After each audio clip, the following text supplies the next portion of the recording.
ఆంధ్రప్రదేశ్ మండలి సమావేశాలు కొనసాగుతున్నాయి. ప్రత్యక్ష ప్రసారం ద్వారా చూద్దాం. వ్యతిరేకిస్తూ నేను వ్యాసం రాసి ఇది పేదవాళ్ల హక్కుల్ని భంగపరచటమే, పేదవాళ్లే కదా పిల్లలకి అనేది, వాళ్ళు ఎన్నికల్లో అప్పుడు పోటీ చేయకు. ఏదేమైనా ఇప్పుడున్న పరిస్థితుల్లో ఈ బిల్లును మేము బలపరుస్తున్నాం అధ్యక్ష. అయితే ఈ సందర్భంగా గౌరవ ఉప ముఖ్యమంత్రి గారు, పంచాయతీరాజ్ శాఖ మంత్రి గారు వారి దృష్టికి మీ ద్వారా ఒక విషయాన్ని తీసుకొస్తున్నారు అధ్యక్ష. వారు పంచాయతీరాజ్ మంత్రి అయ్యాక పంచాయతీరాజ్ సంస్థల్ని పటిష్టపరచాలని ఒక ప్రయత్నం చేస్తున్నారు. ఆ ప్రయత్నంలో భాగంగా నా సూచన ఏంటంటే, భారత రాజ్యాంగంలో ఇప్పుడు 105 రాజ్యాంగ సవరణలు జరిగినాయి అధ్యక్ష. ఇందులో నేను గొప్పదిగా భావించే రాజ్యాంగ సవరణ 73వ రాజ్యాంగ సవరణ.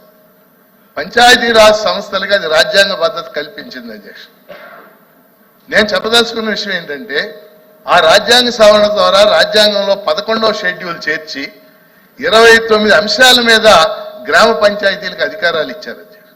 నిజంగా 29 అంశాలు గ్రామ పంచాయతీల పరిధిలోకి వచ్చి ఉంటే మనం ఇక్కడ ఎక్కువ చట్టాలు చేసే అవసరం ఉండేది కాదు.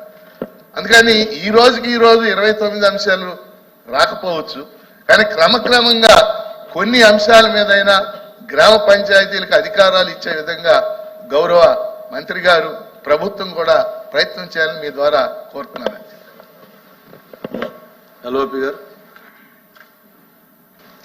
అధ్యక్ష, ఏదైతే ఇద్దరు పిల్లల పరిమితి అనేది మన చట్టంలో పెట్టి స్థానిక ఎన్నికల్లో పోటీ చేయడానికి వీలు లేదని అంతకుముందు ప్రభుత్వాలు పెట్టినాయో దాన్ని సవరణ చేస్తూ పెడుతున్నారు. దానికి మేము కూడా వ్యతిరేకం కాదు అధ్యక్ష.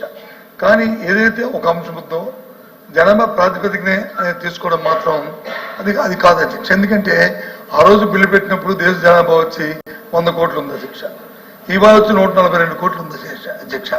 వీటన్నిటికంటే ఏదైతే ఆర్థిక అసమానతలు ఇప్పుడు గౌరవ సభ్యులు చెప్పారు, అవి స్థానిక సంస్థ అన్నింటికి వచ్చి పేదవాళ్ళు లేకపోతే ఉన్న రిజర్వేషన్ ప్రకారము ఆర్థికంగా ఉన్న వాళ్ళు వెనుకబడిన సంబంధించిన లేకపోతే వాళ్ళకి ఎక్కువగా విద్యాభివృద్ధులు లేని వాళ్ళందరూ ఉంటారు. వాళ్ళందరినీ దృష్టిలో పెట్టుకుని ఈ కార్యక్రమం చేసామని చెప్పిన నేపథ్యంలో దీన్ని మేము కూడా దీన్ని సమర్థిస్తున్నామని తెలియజేస్తాం అధ్యక్ష.